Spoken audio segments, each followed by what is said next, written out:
The Invisible Man is probably my favorite movie of 2020 so far, which, I mean, doesn't really say much because I've only seen 2 movies from 2020. You guys know I've seen Birds of Prey, which I thought was kind of shitty. I've also seen Underwater, which I thought was actually an okay movie. Obviously an Alien knockoff, but I don't know, I'm just kind of a sucker for those dark, deep ocean movies that are kind of scary. I do think the 2 Uncaged movies are kind of awful, but I'm not going to pretend I wasn't scared at some points. Sharks kind of freak me out. They're terrifying. So seeing these humanoid sea creatures in underwater kind of spooked me, especially when, spoilers, Cthulhu makes an appearance in the movie. Just thinking about this big fucking monster being in the ocean freaks me out. But anyways, The Invisible Man. This may sound weird, but I think the movie was at its strongest point right at the beginning. It has great camera work showing off the room and just this weird kind of empty place. And for the most part, the scene is completely silent. The only thing you really hear is Cecilia moving around and the waves crashing in the background, which sets up a great atmosphere. We don't know exactly what's happening, but we do know this woman is trying to escape. We see a bunch of weird high-tech science-y stuff. This was a pretty decent setup. Unfortunately, after the escape scene, I'm not that much invested in the movie. This film has great setups and ideas, but the payoff is just pretty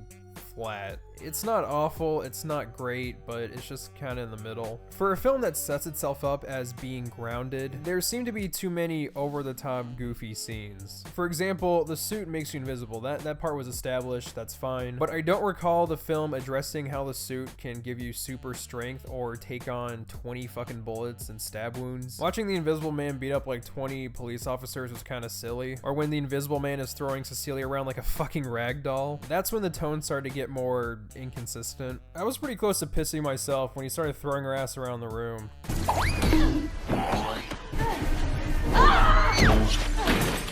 One thing that really drove me nuts though were the sound effects. Thankfully this movie isn't big on jump scares. There's a couple which I am a little disappointed about, but the jump scares would have been so much better without that vroom sound effect. It sounds exactly like the Prowler theme in Spider-Verse, but somehow more autistic.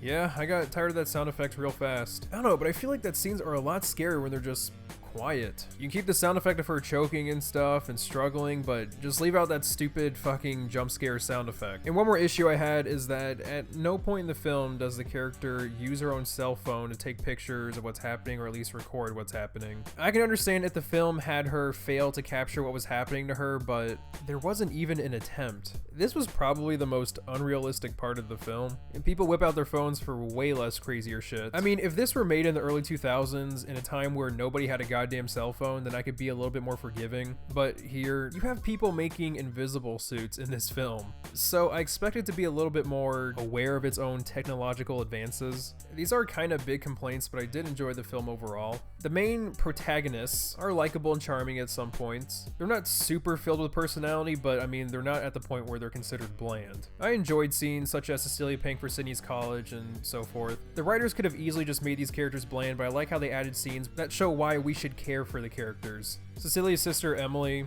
I like that she wants to help her sister but has her limits, and her death scene was actually very well handled. It was surprising and made sense. And best of all, when Emily died, our ears weren't raped by...